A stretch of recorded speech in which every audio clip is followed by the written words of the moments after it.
आणि त्याची प्रमुख वैशिष्ट्य ही आपल्या सगळ्यांना माहिती असायला पाहिजे असं माझी कळकळीची इच्छा आहे, विशेषतः नवीन पिढीला. कारण त्यांना किचकट वाटते आपली देवनागरी लिपी, पण त्याची एवढी वैशिष्ट्य आणि इतकी सुंदरता आहे ते माहिती पडावी त्याच्यासाठी आपण हे आज विषय घेतलेला आहे.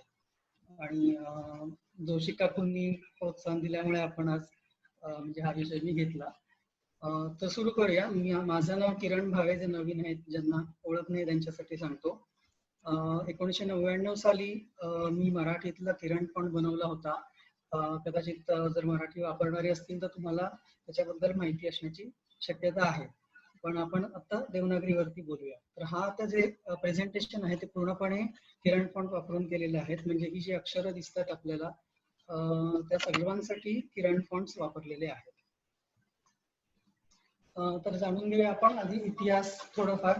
अर्थात मी काही ह्यातला तज्ज्ञ नाही हे आधीच मी नमूद करतो. मी अभ्यासक आहे आणि माझा इंटरेस्टचा भाग आहे, त्याच्यातनं जे काही मला मिळालं ते फक्त मी शेअर करतोय. तर देवनागरी लिपीचा इतिहास जेव्हा बघितला तर देवनागरी या शब्दाचाच अर्थ असा आहे की ती देवांच्या नगरातून आलेली असा त्याचा अर्थ होतो. म्हणजे शब्दशः अर्थ जर आपण बघितला तर तसा अर्थ होतो. आणि ह्याचा विकसन काल खूप मोठा आहे. म्हणजे ख्रिस्तपूर्व 500 वर्षापासून ह्या लिपीचा विकास झालेला आहे. म्हणजे तेव्हा ती देवनागरी नव्हती, ब्राह्मी लिपीपासून ह्याचा उगम झालेला आहे असं म्हणतात. आणि साधारण एक हे एडी 700-800 एडी मध्ये ह्याचा देवनागरी लिपीमध्ये सुरुवात झाली. इथे त्यांनी लिहिलं आहे की साधारणतः इसवी सनाच्या 12व्या शतकात स्थिरावलेल्या लेखन पद्धतीस देवनागरी असे नाव उपयोजण्यास प्रारंभ झाला.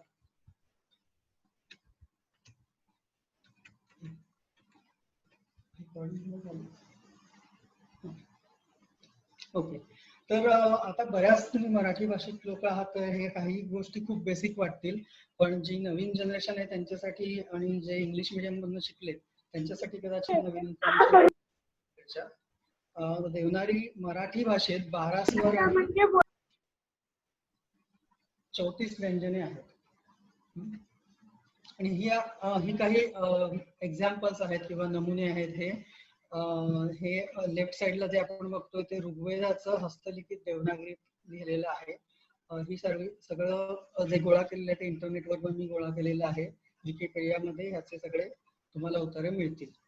तर ही उत्क्रांती जी आहे देवनागरी लिपीची, म्हणजे सुरुवात आपली हाती लिहिण्यापासून झालेली होती. तेव्हाचे जे देवनागरीचा वापर जो होता तो भुर्जपत्र किंवा नंतर कागदाचा शोध लागला तर त्याच्यावरती लेखणी वगैरे असं वापरून हाताने लिहून त्याची सुरुवात झाली. तर डावीकडे आपण बघतोय की ते ऋग्वेदाचं हे सगळ्यात म्हणजे सगळ्यात नाही म्हणता येणार पण एक जुनं हस्तलिखित आहे. उजवीकडचं आहे ते 15व्या शतकातील मराठी लेखक दासोपंत म्हणून आहेत. तर त्यांच्या हस्तलिखितामध्ये ही एक कविता मिळालेली आहे.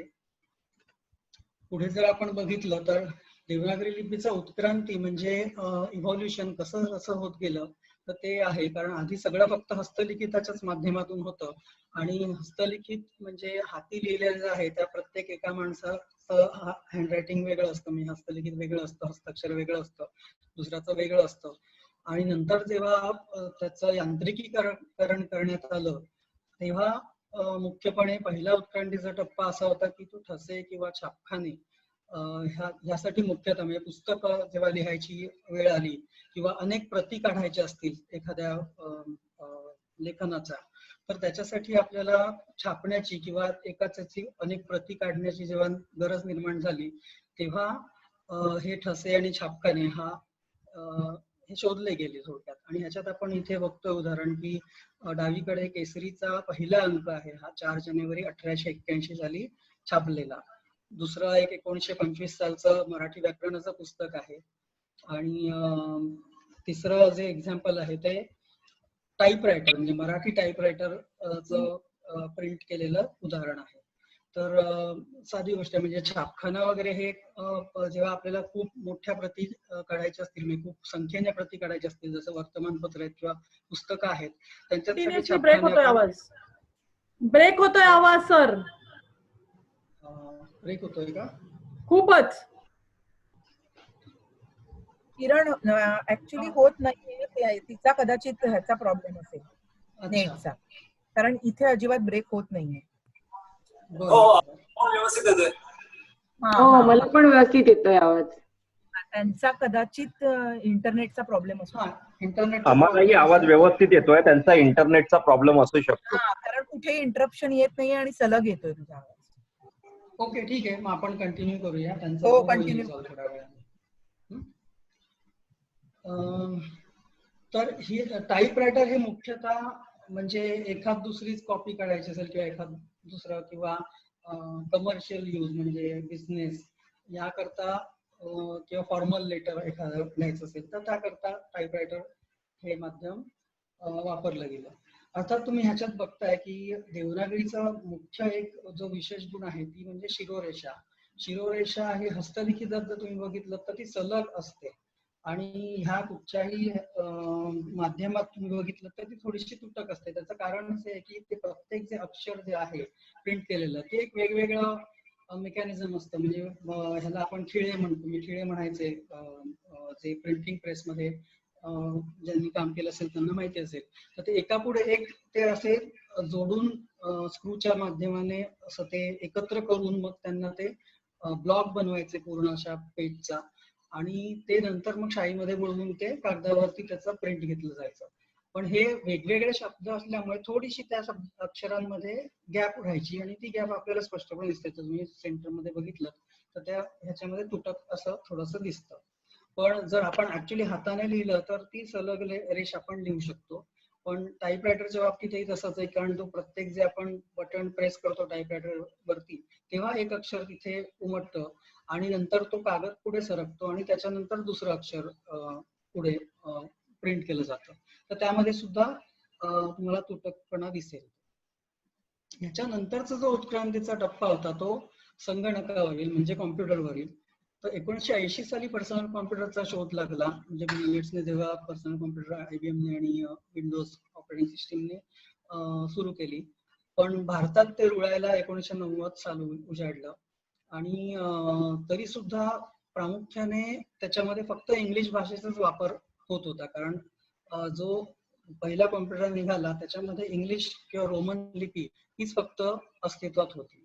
आणि मग देवनागरीच्या उत्क्रांतीचा टप्पा मी का म्हणतोय, कारण ह्या उत्क्रांतीच्या काळात हे जे मागचं छापखान्याचं जे काम होतं ते मुख्यत्वे करून कसं सुलभ करता येईल ह्या दृष्टीने हा जो दुसरा टप्पा आहे त्याला आपण डेस्कटॉप पब्लिशिंग म्हणतो, म्हणजे DTP. हे माध्यम तेव्हा निर्माण म्हणजे त्याच्या उत्तर किंवा सोल्युशन ह्या कालावधीमध्ये निर्माण केलं गेलं. तर ह्याची म्हणजे मुख्य गरज जी होती ती व्यावसायिक गरज होती, छापखान्याच्या व्यावसायिक गरजेसाठी केलेली सोय होती ती. आणि ह्याचा पण परत ड्रॉबॅक म्हणा किंवा हे की सर्वसामान्य माणसांना म्हणजे माझ्या तुमच्यासारख्या माणसांना कॉम्प्युटर असून सुद्धा मराठीमध्ये लिहिण्यासाठी कुठचाच पर्याय अवेलेबल नव्हता. जर लिहायचं असेल तर आपल्याला ते DTPचं सॉफ्टवेअर विकत घ्यावं लागायचं आणि त्याची किंमत सर्वसामान्य माणसांना परवडण्यासारखी नव्हती. आणि फक्त मराठीत लिहायचं आहे म्हणून कोणी सॉफ्टवेअर विकत घेईल असे कोणी वेडे लोक नव्हते तेव्हा. त्याच्यामुळे तेव्हा हा जो पर्याय होता सॉफ्टवेअरचा तो फक्त DTP किंवा ज्यांना म्हणजे तेच पुस्तक प्रिंटिंग, पब्लिशिंग, ऍडव्हर्टायझिंग वगैरे या व्यवसायात जे लोक आहेत तेच त्याचा वापर करायचा. आणि जर तुम्हाला माहिती असेल तर CDAC, श्रीलिपी, आकृती असे अनेक व्यावसायिक पर्याय तेव्हा होते. म्हणजेच त्यांचे सॉफ्टवेअर होते, त्यांचे फॉन्ट्स होते. आपण मालकी हक्क आणि व्यावसायिक गणित जुळावे म्हणून कोणतेही सॉफ्टवेअर एकमेकांशी मिळते जुळते नव्हते. म्हणजे थोडक्यात काय की एका सॉफ्टवेअरमध्ये जर मी मराठीमध्ये काही लिहिलं आणि जर मला दुसऱ्या सॉफ्टवेअर मधला जर एखादा फॉन्ट आवडला किंवा एखाद्या अक्षराची ढब आवडली तर मला ते तिथे जर तो मजकूर न्यायचा असेल तर ते शक्य नव्हतं, कारण त्यांचं वेगळी सिस्टीम, कम्प्लिटली वेगळी सिस्टीम असायची. आणि मुद्दाम सुद्धा त्यांनी अशा काही गोष्टी केल्या होत्या की ज्यामुळे आपला जो युजर बेस आहे तो दुसरीकडे जाऊ नये.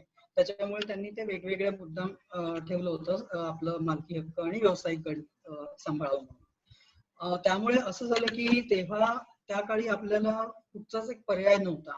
आणि 1999 सालची मी गोष्ट करतोय, म्हणजे 1990 पासून ते दशक होतं त्यातलं 95 नंतर हे पर्याय सगळे आले. म्हणजे 90 आणि ते 95च्या मध्ये सुद्धा काहीच नव्हतं. 99 साली सर्वांसाठी मोफत असा एक शिवाजी फॉन्ट फक्त होता तेव्हा, तो तुम्हाला कदाचित माहिती असेल. शिवाजी शुशा वगैरे त्यांचे होते. तो कोकण रेल्वेचा एक प्रोजेक्ट होता. त्याच्यामध्ये डेटा एंट्री करण्यासाठी त्या प्रोजेक्टचा एक भाग म्हणून किंवा तो साईड प्रॉडक्ट म्हणून असा तो झाला आणि तो नंतर बाकी सगळीकडे प्रसारित झाला त्याचा आपोआपच, कारण त्याचं वैशिष्ट्य पण तेच होतं की त्याला दुसरं कुठचंही सॉफ्टवेअर लागायचं नाही आणि आपण त्याच्यामध्ये डायरेक्टली टाईप करू शकायचो. मात्र त्याच्यामध्ये पण काही त्रुटी होत्या, काही अक्षरं त्याच्यामध्ये लिहिता येत नव्हती, काही चिन्ह त्याच्यात लिहिता येत नव्हती. तर 1999 सालीच मी किरण फॉन्ट हा एक पर्याय तयार केला. मुख्य म्हणजे तो स्वतः माझ्यासाठीच केला होता मी, कारण आता जोशी काकू आहेत आणि त्यांचा मुलगा प्रसाद, आम्ही दोघं बऱ्यापैकी मराठीमध्ये ईमेल लिहायचो तेव्हा एकमेकांना. आणि तेव्हा एकच पर्याय होता, म्हणजे कारण इंग्लिशच फक्त भाषा असायची, त्याच्यामुळे आपण ज्याला मिंग्लिश म्हणतो, म्हणजे इंग्लिश मधून मराठी, म्हणजे मला लिहायचं असेल तर MALA अशा टाईपचं, आणि ते दिसायचं सुद्धा इंग्लिशमध्येच, म्हणजे MALA असं दिसायचं आणि तसंच आपण मराठीमधनं आम्ही बोलायचो ते. पण त्याच्यात काही मजा नव्हती. म्हणजे आपल्याला जी मराठी माध्यमातून शिकलेले आहेत त्यांना माहिती असते की आपल्याला मराठी हे आत्ता जे आपण समोर बघतोय तसं दिसल्याशिवाय आपल्या डोळ्यांना समाधान मिळत नाही. आणि म्हणून मी त्या शिवाजीच्या निर्मात्यांना सुद्धा कॉन्टॅक्ट केलं होतं, त्यांना सांगितलं की असं असं याच्यामध्ये त्रुटी आहेत. तर त्यांनी उत्तर आलं मला की हो आम्ही करू पुढच्या व्हर्जन मध्ये. पण 6 महिने गेल्यानंतर सुद्धा त्यांच्याकडनं काही हालचाल झाली नाही आणि ते होण्यासारखं पण नव्हतं, कारण जसं मी सांगितलं की तो त्यांचा डेटा एंट्रीचा प्रोजेक्ट, म्हणजे मुख्य प्रोजेक्ट त्यांचा तो नव्हताच, फॉन्ट बनवणं हा त्यांचा मुख्य प्रोजेक्ट नव्हता. त्यामुळे त्यांच्याकडनं ती अपेक्षा करणं पण चुकीचंच होतं. मग मी विचार केला की आपणच का नाही त्याच्यावरती काम करावं, कारण आपल्याला तर पाहिजे. म्हणजे मला तर ते खूपच ऑड वाटत होतं. आणि 1999 साली त्यामुळे मी हा किरण फॉन्ट तयार केला. नंतर तो माझ्या मित्रांना वापरायला दिला, प्रसादला दिला, अजून बाकीच्यांना दिला. आणि त्यानंतर नेटस्केप नेव्हिगेटर म्हणून तेव्हा एक ब्राउझर असायचा आणि त्याच्यामध्येच ईमेल करण्याची पण सुविधा होती. आणि आम्ही चक्क मराठीमध्ये तेव्हापासून ईमेल करायला लागलो हा फॉन्ट वापरून. आत्ताचा जो उत्क्रांतीचा टप्पा आहे तो विषय मी तिथेच थांबवतो. तो नंतर आपण जेव्हा किरण फॉन्टचं सेशन घेऊ तेव्हा त्याच्यावरती आपण विस्तृतपणे बोलू. सध्या आपला विषय देवनागरी लिपीचा उत्क्रांती. तर उत्क्रांतीचा तिसरा जो टप्पा आहे जो सध्या आपण बघतोय, तर ते संगणकावरील देवनागरी आणि युनिकोड हे माध्यम. तर युनिकोड जसं मी आधी सांगितलं की 1980 पासून ते जवळजवळ 2000 म्हणजे आत्ता सुद्धा म्हणता येईल तोपर्यंत रोमन लिपी किंवा इंग्रजी लिपी हीच फक्त कॉम्प्युटरवरती मुख्य भाषा म्हणून अस्तित्वात होती. जरी युनिकोडचा शोध किंवा जे कन्झॉर्टियम आहे ते 1991 साली अस्तित्वात आलं आणि देवनागरी लिपी सुद्धा त्याच्यामध्ये 1991च्याच आसपास त्यांनी ऍड केली होती. पण युनिकोडचा पर्याय वापरण्यायोग्य होण्यासाठी 25 वर्षाहून अधिक काळ लोटावा लागला, कारण त्याच्यात प्रचंड प्रमाणात तांत्रिक सुधारणा म्हणून किंवा त्याच्यात जे बदल केले गेले ते म्हणजे जुन्या आणि नव्या कॉम्प्युटरशी अनुरूप करणं हा खूप मोठं आव्हान होतं आणि अजूनही आहे ते. त्याच्यामुळे 25 वर्षाहून अधिक काळ त्याला लोटावा लागला. पण आता बऱ्यापैकी आपल्याला सगळीकडे जे दिसतं ते युनिकोड मधले आपल्याला दिसतात. आणि युनिकोड ऑब्व्हियसली ऑपरेटिंग सिस्टीमचाच भाग असल्यामुळे ते आपल्याला त्याच्यासाठी काही वेगळं आता करावं लागत नाही. पूर्वी आपल्याला त्याचं सेटिंग करायला लागायचं, ते लँग्वेज पॅक, म्हणजे ते अजूनही कॉन्फिगरेशन करावं लागतं आपल्याला ऑपरेटिंग सिस्टीम मध्ये. पण तरी सुद्धा जर एखादं लिहिलं असेल म्हणजे ब्राउझर किंवा फेसबुक किंवा व्हॉट्सअप जर असेल तर तिथे आपण आपल्या वैयक्तिक मोबाईल म्हणा किंवा कॉम्प्युटरवर कुठचंही सेटिंग न करता आपल्याला ते देवनागरीमध्ये दिसू शकतं. त्याच्यासाठी सुद्धा पूर्वी खूप म्हणजे द्राविडी प्राणायाम करायला लागायचे. तर ते आता तेवढे लागत नाहीत, कारण बऱ्याच ऑपरेटिंग सिस्टीम आणि सब सिस्टीम्स ह्या युनिकोड आणि कॉम्प्लेक्स स्क्रिप्ट अनुकूल अशा बनल्या गेलेल्या आहेत. तर युनिकोड हे काय आहे? युनिकोड तुम्ही शब्द ऐकला असेल कदाचित. तर युनिकोड हा एक असा प्रोजेक्ट आहे की ज्यामध्ये जगातील सगळ्या भाषा किंवा लिपींचे संगणक प्रमाणीकरण करण्याचे एक अति आव्हानात्मक उद्दिष्ट आहे. म्हणजे जगभरात जितक्या म्हणून भाषा आहेत किंवा जितक्या लिपी आहेत ज्या स्क्रिप्टिंग म्हणजे ज्याच्यामध्ये लिहिलं जातं, त्या सगळ्या भाषा आणि लिपी कॉम्प्युटरवरती अंतर्भूत करणं हा ह्या भल्या मोठ्या प्रोजेक्टचा ध्येय आहे किंवा उद्दिष्ट आहे. आणि ते अजूनही चालू आहे, कारण अजूनही सगळ्या भाषा आलेल्या नाहीयेत. आणि त्याच्यात सुद्धा तो एक मोठाच विषय आहे युनिकोड हा. पण तरी सुद्धा एक आपल्याला आता वापरण्या इतपत आपल्याला देवनागरी युनिकोडमुळे आपल्याला दिसू शकते. तरी त्याच्यातही मी म्हटल्याप्रमाणे की त्याच्यात काही अजून आपल्या लिपीच्या क्लिष्टतेमुळे आपली देवनागरी लिपी ही खूप कॉम्प्लेक्स आहे तसं समजायला गेलं तर त्याच्यामुळे किंवा ह्या तांत्रिक अडचणीमुळे अजून त्याच्यात त्रुटी आहेत, आणि त्याच्यावरती आपण नंतर बोलू. तर हे मुख्य 3 उत्क्रांतीचे टप्पे जर आपण बघितले तर पहिले म्हणजे हाताने लिहिणारे हस्तलिखित, त्याच्यानंतर ठसे छापखाने वगैरे आले, नंतर संगणकावरती जे प्रिंटिंग पब्लिशिंगसाठी डेस्कटॉप पब्लिशिंग होतं, आणि आता आपण युनिकोडच्या इरामध्ये आहोत. तर हे असे उत्क्रांती झालेली. आता ह्याच्यामध्ये झालंय काय की देवनागरीचं जे मुख्य जे म्हणजे सायंटिफिक आपण ज्याला म्हणतो की अत्यंत वैज्ञानिक अशी लिपी आहे ती, त्या प्रत्येक उत्क्रांतीच्या टप्प्यावर मूळ लेखन पद्धतीत काही काही बदल होत गेले किंवा काही गोष्टींचा ऱ्हास सुद्धा होत गेला. म्हणजे काही गोष्टी आपल्याला सोडून द्याव्या लागल्या, काही गोष्टीत बदल करावे लागले. हाताने लिहिताना प्रत्येकाची ढब वेगवेगळे होते. म्हणजे जर हस्तलिखित तुम्ही बघितली तर तुम्ही कुठल्याही म्युझियम मध्ये जर गेलात तर आवर्जून पहा, ते जुनी हस्तलिखित तुम्हाला दिसतील मराठी किंवा संस्कृत किंवा हिंदी मधली. तर तुम्हाला ते वाचता येते का बघा. कदाचित असं असू शकतं की तुम्हाला ते वाचताही येणार नाही, कारण काही जुनी हस्तलिखित मोडी लिपीमध्ये पण लिहिलेले आहेत, काही देवनागरीमध्ये आहेत, काही दोघांचं कॉम्बिनेशन आहे. अशा बऱ्याच गोष्टी होत्या, आणि त्या प्रत्येक जो लिहिणारा आहे त्याच्या म्हणजे हस्ताक्षरावरतीच सगळं अवलंबून असायचं. त्यामुळे पहिल्यांदा जेव्हा त्यांनी तिथून छापखान्यामध्ये बदल झाला तेव्हा त्यातल्या त्यात सामायिक गोष्टी ज्या आहेत, म्हणजे सगळेजण कसं लिहित असतील एखादं अक्षर, त्या तसं अनुरूप त्यांनी तो ठसे बनवले. आणि मग आता ते ठसे बनवल्यानंतर मग त्याच्यात हजारो पुस्तकं आणि हे प्रिंटिंग केल्यानंतर तीच गोष्ट रूढ झाली. मग ती बरोबर आहे चुकीची आहे हे कोणी तेव्हा तेवढा फार विचार केला असेल असं मला वाटत नाही, कारण आता जर विचार केला आपण तर त्याच्यामध्ये आपल्याला दिसून येतं की खूप गोष्टी आत्ताची जी लिपी आहे त्याच्यामध्ये पण सुसंगतता जी पूर्वी होती ती तशी नाही. आता हे एक्झाम्पल मी इथे दिलंय की रू हे अक्षर, रुपयामधलं रू जो आपण काढतो हे अक्षर इतर अक्षरांप्रमाणे रू म्हणजे उकार त्याचा जो आहे तो अक्षराच्या खाली असा जो लिहायला पाहिजे बाकीच्या अक्षरांसारखा, तसा न लिहिता बाजूला काढतो आपण. आणि आता तोच प्रघात झालेला आहे, कारण आपण सगळीकडे तेच पाहतो आणि तसं करतो. आता मी बाजूला एक मुद्दाम इथे एक चौकोनात तुम्हाला एक्झाम्पल दाखवलेले की हस्तलिखितात जर तुम्ही बघितलं जुन्या तर तुम्हाला तो रू असा लिहिलेला दिसेल. आता ह्याच्यात तुम्ही बघितलं की तर तुम्हाला हा खरं म्हणजे तो खालीच ऊ असायला पाहिजे, पण ती लिहिण्याची एक ढब आहे आणि पटापट लिहिण्याच्या नादात आपण तसं लिहित असावं, म्हणजे तेव्हा लिहिलं गेलं असेल. आणि जेव्हा कोणी तेव्हा प्रमाणीकरण केलं की छापखान्यासाठी जो लिहायचा असेल तर त्यांना वाटलं असेल की अरे हा खाली नाहीये, हा साईडला आहे. म्हणजे असा एक अंदाज आहे, म्हणजे काय हे खरंच असेल असं नाहीये, पण एक असं, कारण एकाच फक्त अक्षरासाठी असं एक्सेप्शन कशाला असेल असा एक विचार माझ्या मनात आला, आणि मग ते रूढ झालं. आणि मग ते रूढ झाल्यामुळे आपण आता ते बघतो की ऱ्हस्व किंवा दीर्घ उकार काही असलं तरी आपण पूर्वच्या बाजूला काढतो, म्हणजे खाली लिहिण्यापेक्षा. तर अशा काही गोष्टी आहेत आपल्या लिपीत ज्या जे बदल होत गेले.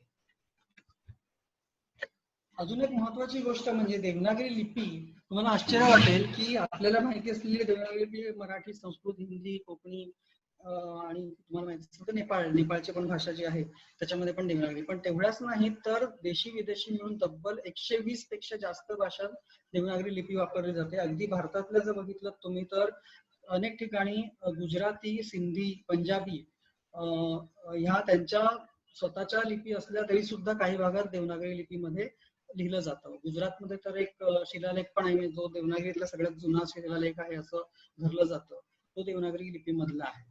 आणि ह्याच्यामुळे झालं काय आहे की प्रत्येक भाषेचा वापर देवनागरी लिपीचा हा वेगवेगळा होत असल्यामुळे त्यात पुन्हा लिपीमध्ये बदल होत गेले. आता फॉर एक्झाम्पल ळ हे अक्षर जे आहे बाळातलं ळ हे फक्त मराठीमध्ये म्हणजे देवनागरी लिपी वापरणाऱ्या भाषांपैकी आणि वैदिक संस्कृतात वापरले जाते. ऍक्च्युली संस्कृत जर तुम्ही कुठचाही ग्रंथ बघितलं तर त्यामध्ये सुद्धा तुम्हाला ळ आढळणार नाही, फक्त वैदिक संस्कृतात तुम्हाला ळ हे अक्षर आढळेल. आणि हिंदीत सुद्धा ते अक्षर नाहीये.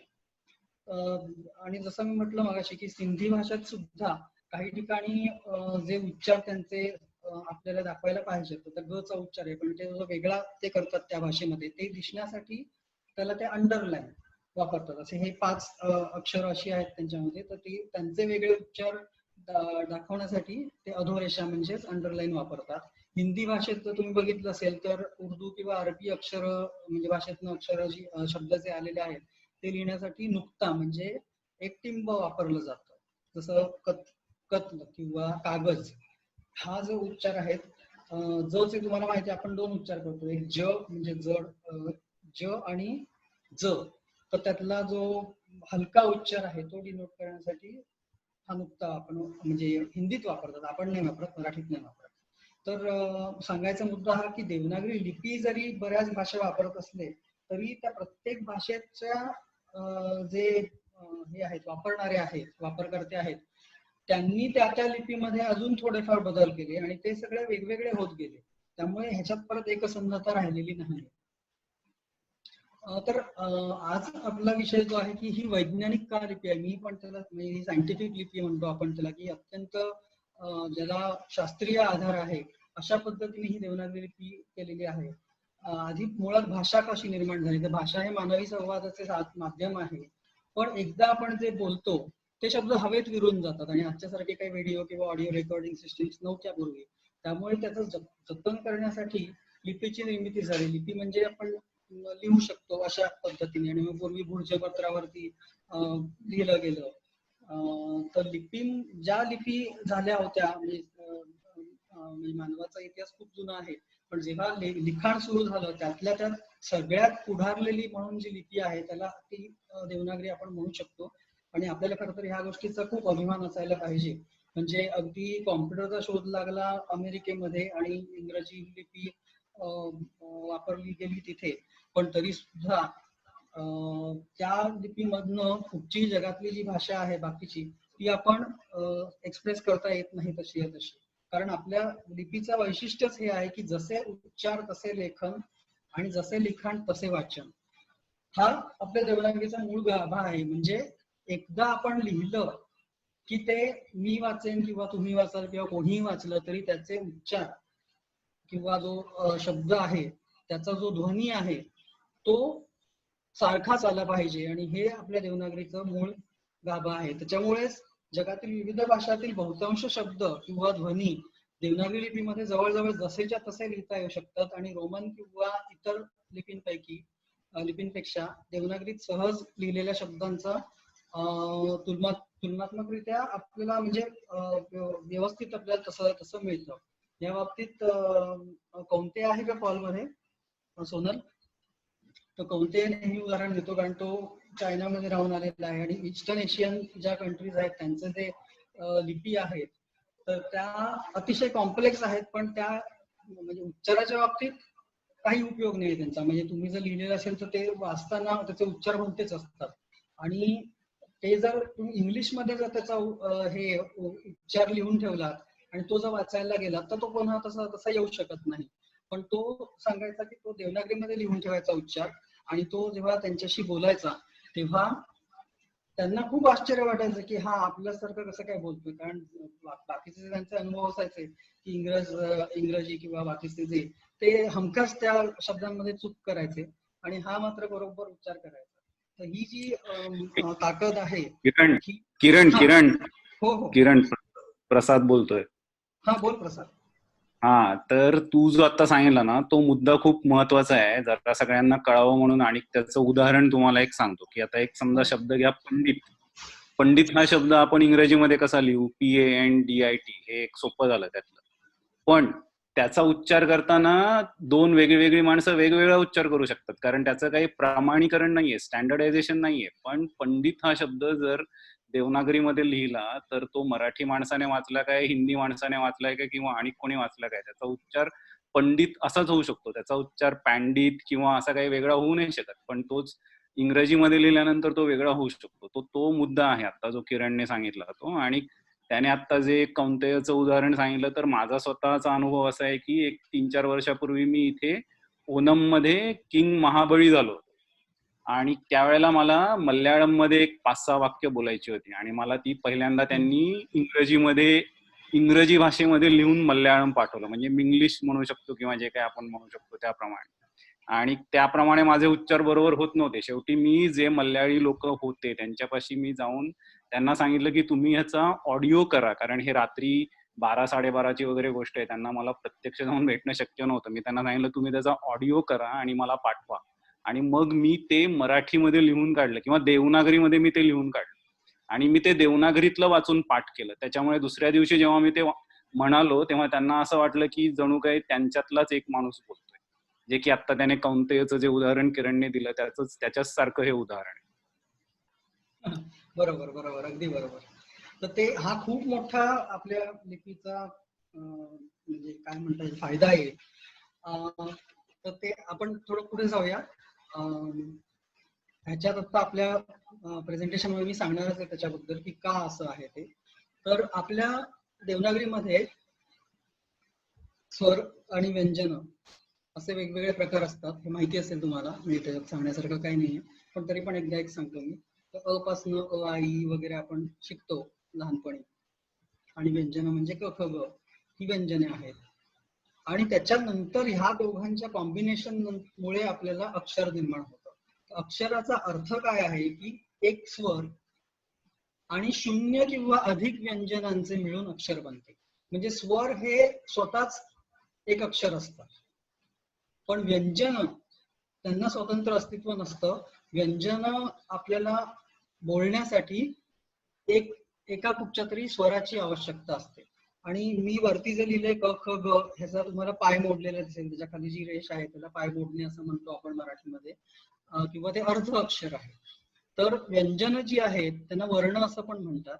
आणि त्यांच्यापासून जर आपल्याला अक्षर बनवायचं असेल तर त्याच्यात आपल्याला कुठचा तरी एक स्वर ऍड करावा लागतो, तरच त्याच्यापासून अक्षर बनतो. आणि अक्षर त्याचा अर्थ ज्याचा क्षर म्हणजे नाश होत नाही असे. म्हणजे एकदा का अक्षर फॉर्म झालं की त्या अक्षराचा उच्चार हा एकमेवाद्वितीय असतो. त्याचा अर्थ असा की ते अक्षर कुठचंही, म्हणजे आता तुम्ही हे सगळे शब्द बघताय समोर, त्यातलं कुठचंही एक अक्षर जर तुम्ही बघितलं म्हणजे 1 युनिट, तर त्याचा उच्चार हा कोणीही केला तरी तो सेमच सारखाच आला पाहिजे, असं ते अक्षर असतं. आणि जोडाक्षर हे त्याच पुढचं आहे की एका अक्षरामध्ये समजा एकापेक्षा जास्ती व्यंजन असतील तर त्याला जोडाक्षर म्हणतो. म्हणजे उदाहरणार्थ आपण ष्ट लिहिलंय तिथे, म्हणजे महाराष्ट्र नाही, उष्ट म्हणा, त्यातला श ला ट. आता हे कसं बनतं तर हे सुद्धा खूप सायंटिफिक आहे. त्याच्या अगोदर मी स्वरांबद्दल थोडं सांगतो. स्वर आपल्या इथे 12 आहेत, म्हणजे अ आई पासून पण अम आहा पर्यंत 12 काउंट होतात त्याचे. ह्याच्यात अम आणि आहा ह्या दोन स्वरांना स्वरादी असं म्हणतात. ह्याचं कारण असं आहे की हे दोन जे स्वरादी आहेत ते इतर स्वरांच्या वरती सुपर इम्पोज होतात, म्हणजे त्याच्यावरती येऊ शकतात. म्हणजे थोडक्यात काय की ओ आणि अम हे एकत्र केलं तर मी ओम असं म्हणू शकतो, किंवा उ आणि अम एकत्र केलं तर उंट म्हणजे उ वरती अनुस्वार असं एकत्र करू शकतो मी. तर म्हणून त्याला स्वरादी म्हणतात. म्हणजे स्वर आणि स्वरादी असं दोन्ही आपण एका वेळी त्याचा उच्चार करू शकतो. पुढचे जे 4 स्वर आहेत म्हणजे रू, लू, आणि अ, ह्या नंतर घातलेले नाही आहेत ऍक्च्युली. रू आणि लू आहेत, त्याचे अजूनही इनफॅक्ट 4 होते, म्हणजे ऱ्हस्व आणि दीर्घ असे 4 स्वर होते, ते आपण हरवले आहेत. म्हणजे ह्या सगळ्या उत्क्रांतीच्या काळात हे आपण हरवलेले आहेत स्वर. आणि ऍ आणि अ हे मात्र 2 स्वर अलीकडच्या काळात म्हणजे ब्रिटिशांच्या राजवटीत जवळजवळ गेल्या 150 वर्षाच्या आत, म्हणजे 100 150 म्हणून गणा, स्वातंत्र्य म्हणून पण 70 वर्ष होत आली, त्याच्यामुळे गेल्या 150 वर्षात ही म्हणजे ऍड झालेले आहेत त्याच्यात. आणि ते इंग्रजी उच्चार दर्शवण्यासाठी ऍड, आता हे ऍड जे म्हटलं त्यातला ऍ आपण असा या बाकीच्या स्वरांमधून आपल्याला तो बरोबर एक्सप्रेस करता येऊ शकत नाही, तर मराठीतच फक्त तो ऍड केलेला आहे.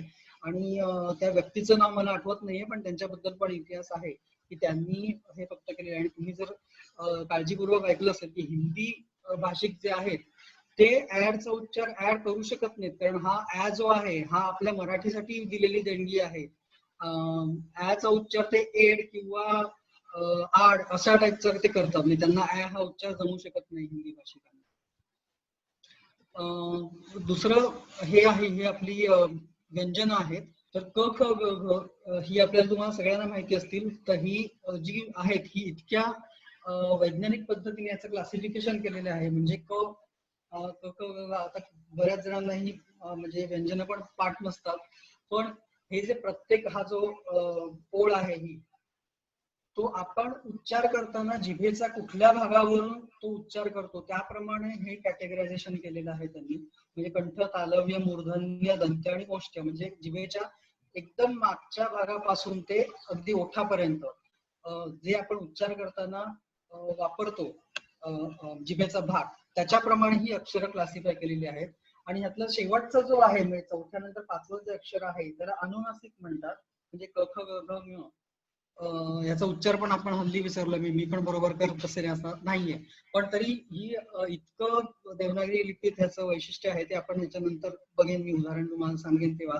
त्या अनुनासिकचा जो कॉलम आहे त्याचा उच्चार व्यवस्थित कसा करायचा त्याचं सुद्धा आपल्याला नंतर रिकन्स्ट्रक्शन करता येऊ शकतं. त्याच्याबद्दल मी बोलत होतो. आणि बरं. किरण, असे हे दक्षिणी भाषांमध्ये सुद्धा हे ऍ आणि ऑ नाही आहेत. जसं की बँक किंवा ऑडिट हे जसं आपण मराठीमध्ये लिहितो तसं कानडीमध्ये, मल्याळममध्ये, तेलुगू आणि तमिळमध्ये नाही लिहिता येत तसं. कारण ते नाही आहेत त्याच्यामध्ये, त्या लिपीमध्ये ते आलेले नाही. बरोबर. नाही, तेच माझ्या वाचनात आलं होतं. कोणती मराठीच नाव आहे ते, पण त्यांनी अगदी म्हणजे गेल्या 150 वर्षातलं हे ऍडिशन आहे. त्याच्यामुळे आपण त्याचा उच्चार व्यवस्थित करू शकतो. हा, तर हे मी अक्षरांबद्दल सांगत होतो की एक अक्षर फॉर्म होण्यासाठी एका स्वराची गरज असते आणि 0 किंवा एकापेक्षा जास्ती व्यंजन म्हणजे काय, क ख ग घ, आणि स्वर म्हणजे अ आ इ यांची गरज असते. तर हे एक जनरिक डिझाईन आहे. अशा प्रकारे हे अक्षर फॉर्म होतं. ह्याचं उदाहरण बघितलं तर आता स्पष्ट हा शब्द जर असेल तर स्प हे एक अक्षर आहे आणि ष्ट हे दुसरं अक्षर आहे. तर ह्याचा फोड जर आपण केली तर तुम्हाला दिसेल की अ हा त्यातला स्वर आहे या दोन्ही अक्षरांमधला, आणि त्याच्यानंतर अर्धा प हा अ च्या बाहेर आहे आणि अर्धा स हा त्याच्या बाहेर आहे, आणि असं कॉम्बिनेशन मिळून स्प हे एक अक्षर तयार झालं. हे जोडाक्षर आहे. आणि ष्टचं तसंच आहे. पुढे अजून एक एक्झाम्पल आहे क्षेम. क्षेम जर आपल्याला म्हणायचं असेल तर क, श आणि ए हा स्वर वापरलेला आहे. आणि म हे अक्षर आहे. म अर्धा आणि अ, त्याच्यामध्ये अ ऍड केल्यावरती म.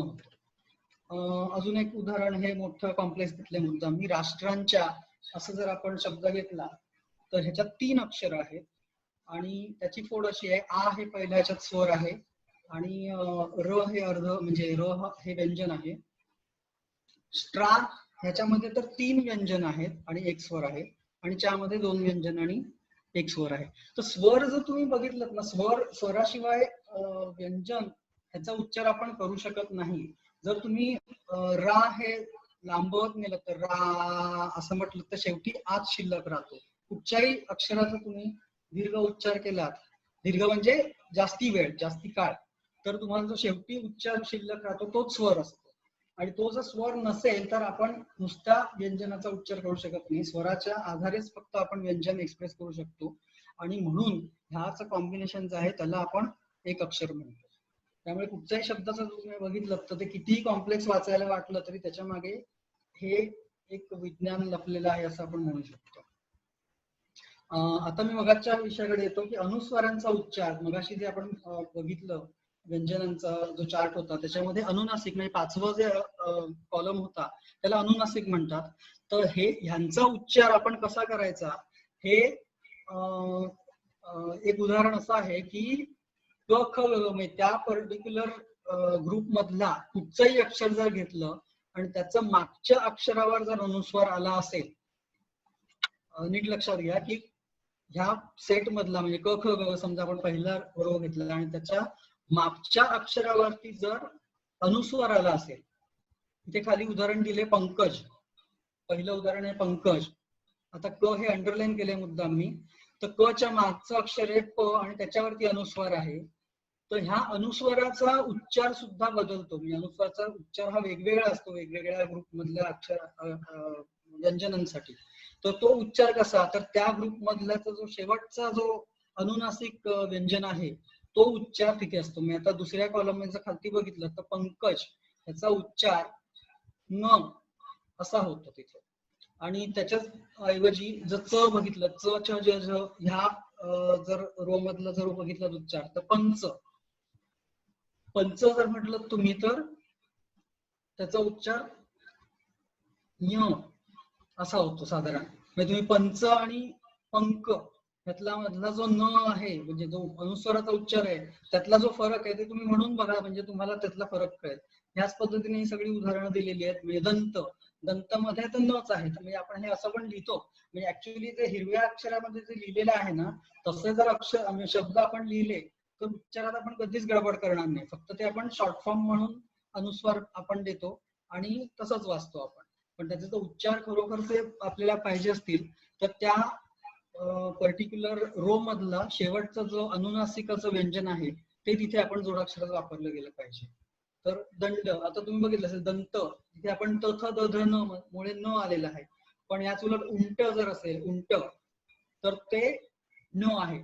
आणि पफ वमचं उदाहरण मी दिलेलं नाहीये, तर पफ मध्ये म हे शेवटचं अक्षर आहे त्याच्यामुळे कंप, तर इथे कंप नाही म्हणत आपण. इथे दंतला जरी न असलं तरी कंप नाही म्हणत, तर कंप म्हणतो आपण, कारण पफ व म मधलं ते आहे. तर हे पण अतिशय शास्त्रोक्त पद्धतीने तुम्हाला दिसते की अनुनासिक जे आहे त्याचा उच्चार आपण म्हणजे अनुस्वाराचा उच्चार कसा करायचा ते ह्या देवनागरीमध्ये. आता ह्याच्यामध्ये अजून एक गोष्ट मला सांगायची की आपण बरेचसे उच्चार हरवलेले आहेत किंवा आपण चुकीचे उच्चार करतोय. म्हणजे मीही त्यामध्ये आलो, कारण मलाही माहिती नाहीये. आपण जे आजूबाजूचे लोक कसे बोलतात त्याच्याप्रमाणे आपण ठरवतो. आता ऋषी हा शब्द आहे हा आपण सर्वपटपणे मी जसं चुकीचं उच्चार मध्ये लिहिले तसं लिहितो, ऋषी म्हणतो. किंवा इंग्लिशमध्ये ते लिहिताना स्पेलिंग RISHI करतात त्याच्यामुळे ऋषी होतो उच्चार. आणि हिंदीमध्ये तर त्या सगळाच ऋषीच म्हणतात. किंवा काही लोक ऋषी म्हणतात, हृदय मधला ऋ आहे. पण त्याचा योग्य उच्चार जर तुम्ही बघितला तर अ ला ऋकार म्हणजे ऋषी असा त्याचा उच्चार होणं अभिप्रेत आहे. कारण ऋ हा मी म्हणतोय ऋ चुकीच म्हणतोय, ते उ असाच उच्चार केला पाहिजे त्याचा. तो एक स्वर आहे आणि स्वर अशा अच्या फॉर्मॅट मध्ये असला पाहिजे, तर तो उशी असा त्याचा उच्चार असला पाहिजे.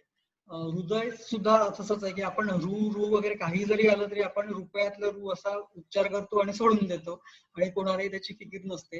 त्यामुळे हे असे वेगवेगळे चुकीचे उच्चार आपण करत असतो हृदय, आणि आपलंच ऐकून परत आपली नेक्स्ट जनरेशन सुद्धा तसंच ते कॉपी करते आणि ते चुकीचे उच्चार पुढे प्रचलित होत जातात.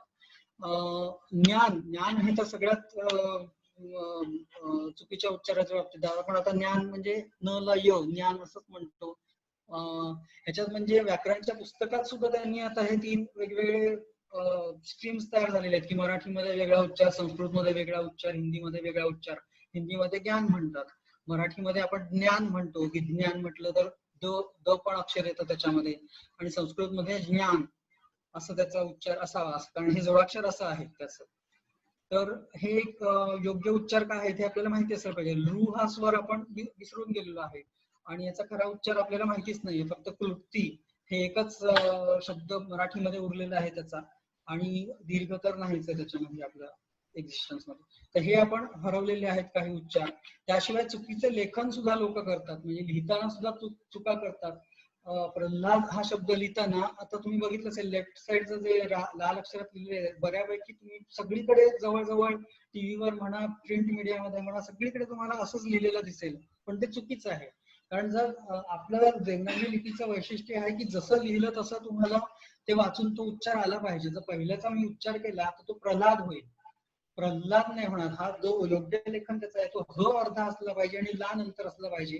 तर प्रल्हाद म्हणजे प्रल्हाद असं त्याचा उच्चार व्हायला पाहिजे. ब्राह्मण सुद्धा तसंच आहे, पहिला जर असेल तर तो ब्राह्मण होईल आणि ऍक्च्युअल त्याचा उच्चार आहे ब्राह्मण. म्हणजे जो ब्रह्म जाणतो ते ब्राह्मण, हे आपण पुलंच्या याच्यामध्ये ऐकलेलं आहे.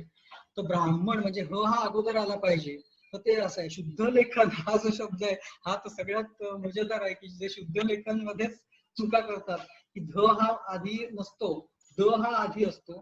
तर त्याचं शुद्ध लेखन खरंच करायचं असेल तर तो द च्या पायाशी असला पाहिजे. लोकांना त्यातला फरक कळत नाही. द च्या पायाशी ध चा अर्थ असा आहे की ध ने द ला अर्धमेले केलेलं आहे पायाशी चावून, आणि ध हा अख्खा राहिलेला आहे असा त्याचा अर्थ आहे ऍक्च्युली. आणि ते लिहिण्याची तशी पद्धत होती म्हणून तो आपण तसा करतो, आणि ज्या ज्या पूर्वीच्या ह्या फॉन्ट्सच्या गोंधळामुळे तसं लिहिता ज्या फॉन्ट मध्ये येत नाही तेव्हापासून म्हणजे शुद्ध लेखन लेफ्ट साईडला जसं आहे डावीकडे जसं आहे तसं लिहायला सुरू केलं लोकांनी, आणि मग शेवटी तशीच प्रचलित झालं ते चुकीचं. अद्वैत हे सुद्धा तुम्ही बघितलं असेल तर हे बऱ्याच ठिकाणी तुम्हाला असं लिहिलेलं दिसेल. तर ह्या काही सुधारणा आपण करणं आवश्यक आहे, तरच आपण वाचू तसंच लिहिणं आणि लिहू तसंच वाचू हे देवनागरीचं जे ध्येय आहे ते साध्य करू शकतो. तर आजची स्थिती काय आहे ह्या बाबतीत, तर देवनागरीची लिपीची जी उत्क्रांती होत होती त्याच्यामध्ये हे जे असे अशास्त्रीय बदल होते त्याला कोणीही आळा घातला नाही. म्हणजे अगदी आधीच्या पिढीपासून सुद्धा आत्ताची पिढी सुद्धा, जसं मी म्हटलं की हे जे मी काही गोष्टी आता मी नजरेस आणून देतोय तुमच्या, हे आता तशाच रुळल्या आहेत त्या आणि चुकीच्या रूढ झालेल्या आहेत. आणि आपण जोपर्यंत जाणीवपूर्वक हे बदल करत नाही स्वतःमध्ये आणि आपल्या पुढच्या पिढीला हे शिकवत नाही तोपर्यंत हे तसेच पुढे चुकीचे चालू राहणार. स्वातंत्र्यवीर सावरकरांनी तुम्हाला माहिती असेल की लिपीशुद्धीसाठी खूप प्रयत्न केले होते आणि ते खरंच खूप चांगले आहेत. ते खरं तर आपण अंमलात आणणं आवश्यक आहे, कारण त्याच्यामुळे जे लिहितोय आणि त्याचे उच्चार हे आपण त्याच्या जवळ जाण्याचा जास्ती योग्य तऱ्हेने जवळ जाऊ शकतो. मात्र तेव्हाच्या सुद्धा तत्कालीन भाषा आणि व्याकरण पंडितांनी ती मान्य केली नव्हती आणि ते त्यांचे एफर्ट्स तसेच राहिले. तरी निदान त्यांची जी पुस्तकं आहेत आणि त्या काळातली काही पुस्तकं जर तुम्ही बघितली तर ते सावरकरांच्या लिपीत लिहिलेली आहेत, त्यामुळे त्याचं काहीतरी आपल्याकडे मटेरियल अवेलेबल आहे. तर ते खरंच आपण ते मान्य करून घेतलं पाहिजे. आणि आता ही जी चौथी उत्क्रांतीची स्टेप आहे म्हणजे युनिकोड मधली, तर त्याच्यात सुद्धा अतिशय अशास्त्रीय असे बदल झालेले आहेत आणि हे खूप अवघड आहे, कारण ते दुरुस्त करण्यासाठी भाषा तज्ञ म्हणजे लिपी तज्ञ आणि संगणक तज्ञ ह्या दोघांचीही गरज आहे आणि हे दोन्ही एकाच सापडणं हे खूप कठीण काम आहे. मुख्य गोष्ट म्हणजे ह्या देवनागरी बद्दल आधी आत्मीयतेने माहिती असणारे किंवा त्याच्याबद्दल तळमळ असणारे खूप कमी उरलेले आहेत आणि जे आहेत ते जुन्या पिढीतले लोक आहेत आणि नवीन पिढींना ह्याच्याबद्दल माहिती नाहीये. आणि ही इतकी शास्त्रीय आणि ही एवढी अभिमानास्पद आपली परंपरा आहे की पुढे पुढे आपल्याला सांभाळून ठेवून पुढे नेणं खूप आवश्यक आहे. तर हे खरंच हे खूप मोठं काम आहे आणि खूप मोठं आव्हान आहे आणि ते आपल्याला पुढे करता येणं गरजेचं आहे. तर माझं पण ऍक्च्युली तसंच होतं की जेव्हा मी किरण फॉन्ट तयार केले होते तेव्हा त्याचा उद्देश हाच होता की सगळ्यांना ते मोफत वापरायला मिळावेत, सगळ्यांना कॉम्प्युटरवरती मराठीतनं देवनागरीमधनं लिहिता यावं. आणि नंतर जेव्हा एखादी दुसरी सक्षम व्यवस्था तयार होईल तेव्हा मी माझा हा प्रोजेक्ट गुंडाळणार होतो, कारण तेव्हा काही म्हणजे तेव्हा समजा दुसरा पर्याय प्रॉपर झाला तर तसा युनिकोड पासून अपेक्षा होत्या आणि त्या आता लिहिता येत आहेत. त्या नक्कीच काही मर्यादेपर्यंत खूप चांगल्या पद्धतीने आपल्याला देवनागरी दिसतं. आणि मुख्य म्हणजे भाषा ही ओळखता यायला लागलेली आहे कॉम्प्युटरला की मराठी आहे हिंदी आहे हे अगोदर ओळखता यायचं नाही, कारण रोमन हे एकच फक्त ती भाषा कॉम्प्युटरला ओळखता यायची. आता युनिकोडमुळे भाषा कुठची आहे लिपी कुठची आहे ह्या गोष्टी कॉम्प्युटरला कळू शकतात. मात्र युनिकोडच्या ज्या पद्धतीने ते तांत्रिकीकरण केलेलं आहे त्यामध्ये लिहिणाऱ्याच्या पद्धतीनुसार लिहिण्याचं स्वातंत्र्य त्याच्यामध्ये नाहीये. आणि ह्याच एका गोष्टींमुळे किरण फॉन्ट अजूनही वापरला जातो.